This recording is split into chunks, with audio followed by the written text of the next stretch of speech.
I'm Bernina expert Amanda Murphy, and I'd like to show you my every circle quilting rulers. They're part of my Good Measure ruler collection for Brewer sewing. So there's 5 circles in the set, which basically gives you 10 different sizes of circles. Here I'm going to quilt pebbles or circles in sashing. So I've gone ahead and brought up my bobbin thread, and I'm very careful not to bring down my presser foot when my ruler's anywhere around because I don't want to crash into the ruler.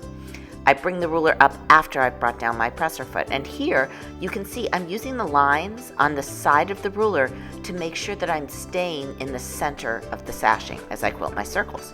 So I'm going to quilt around, and note I'm trying to go kind of at a steady speed that keeps my stitches steadier too. So I'm going to do one full circle and another half so I can get up to the top. I'm holding on to those threads as I start to stitch, and then later I can clip them. I've gone over them once, so it's fine to go ahead and clip them.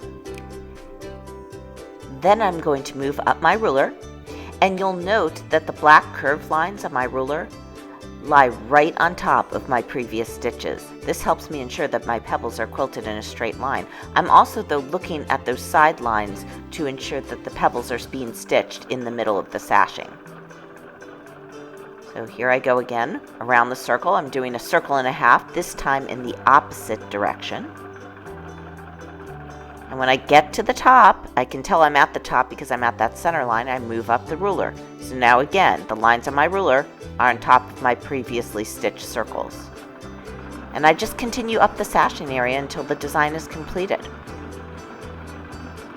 I always like to choose a circle that's slightly narrower than the sashing, because I think it's hard if you had a 2-inch sashing and you chose a 2-inch circle, it's awfully hard to get it to meet at the sides of the sashing in exactly the right way. It's much more forgiving if you choose a circle size that's a little smaller than your sashing area to begin with. This ruler, like the other rulers in the line, has a non-skid backing and 2 colors of markings. Next, I'd like to show you how to quilt scallops. So once again, I'm bringing my bobbin thread to the top. I usually start off my stitching with a series of very small stitches, but if you're doing a quilt for a show, you might want to start off at your normal stitch length and go back and knot and then bury the threads. But I usually just do a few stitches very close together. And when I'm talking very close, I mean it will look like a 0.4 or a 0.6. And now I'm bringing up my ruler. Note how I brought up the ruler after my presser foot was already down. I don't want to crash on my ruler. So now I'm lining up the lines on the mid lines on the ruler with the edge of my quilting area. I could use other lines to line it up, either the lines on the bottom or the top of the ruler, and get a completely different design. So that's one of the things that makes ruler work so fun is just discovering new ways to use the rulers themselves. Okay, so now I'm going to move my ruler.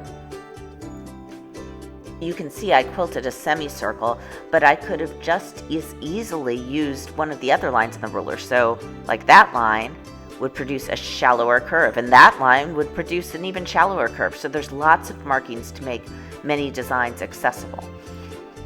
I'm going to continue on along the row, and when I get to the edge of the quilting area, I'm going to create a mirror image of this design. So I'm actually going to use another ruler, a straight ruler, to come down the side of my sashing to about relatively the same point on the other side. I don't measure this. You could measure it, but I usually just wing it, and then I try to make sure my ruler's in the right position. So right there, I've lined it up. And I've actually extended that little chalk line so I know where my stitching should meet, so that this design will be truly symmetrical. When you choose to do a scallop, and the scallop actually extends more than halfway into the border, you get this awesome petal and diamond design. And I should say that all the rulers come with instructions for some different designs.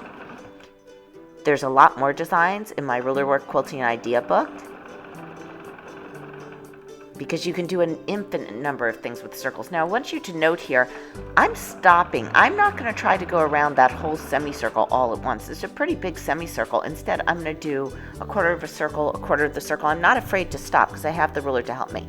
Now, I'm going to show you how to quilt using those other lines, quilt shallower scallops. So you can see I just aligned my ruler a little differently. There's really no difference.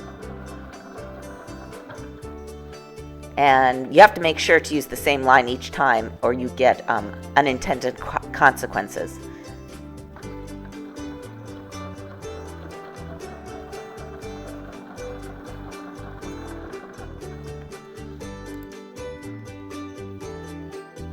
Next, we'll quilt a petal design. So you can see in this block, I've already marked the center lines, but the horizontal and the vertical center, and I'm looking at that intersection. Okay, and I've chosen a ruler that I think has a nice curve for petals of this size. There's no right or wrong, really. I've gone ahead and I've brought out my bobbin thread, and now I'm going to bring over the ruler, but note that I always bring my presser foot down before I bring my ruler over. And what I'm in essence going to do is connect this point to the center point. So I'm quilting around the side of the ruler. If I had used a shallower or I guess a bigger circle, it would make a shallower curve. That's not wrong, it's just a different design, and that's what makes ruler work so fun. So now you can see I'm quilting to the next corner, and usually I try to quilt in the direction of least resistance because, you know, if you back out of something, you can get a little pucker, and usually you want to avoid that. So I always try to go in the easiest direction I can and almost create an S-curve.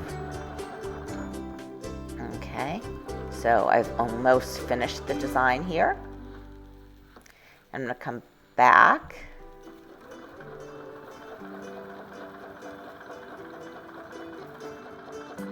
This design looks great in both traditional and modern quilts. I've gone ahead